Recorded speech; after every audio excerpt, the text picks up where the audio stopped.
माझे नाव पूनम संतोष तुरेले. मी 8वी शिकणारी विद्यार्थिनी आहे. आम्ही एक प्रयोग बनवलेला आहोत.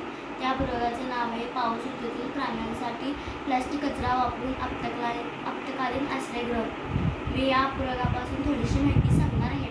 समस्या मान्सून ऋतूतील दरम्यान आवारा कुत्र्यांना मुसळधार पाऊस आणि कठोर हवामान परिस्थितीमुळे अवसर जखमी आणि मृत्यू होतो. या रिक्त पर्यावरणात प्लास्टिक कचऱ्याची साठवण प्राण्यांसाठी आरोग्य आणि सुरक्षेसाठी एक महत्त्वपूर्ण धोका निर्माण करते.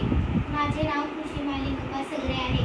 प्रस्तावित उपाय या समस्यांना तोंड देण्यासाठी आम्ही पूर्ण वापर केलेला प्लास्टिक कचरा वापरून विशेषतः आवारा कुत्र्यासाठी आश्रमगृहे तयार करण्याचा प्रस्ताव देतो. माझे नाव श्रेया जितेंद्र सोबाची.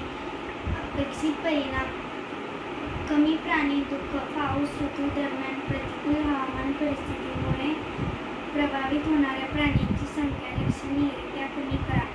सुधारित पर्यावरणीय आरोग्य. प्लास्टिक कचरा प्रदूषण कमी करून स्वच्छ आणि निरोगी वातावरणास योगदान द्या.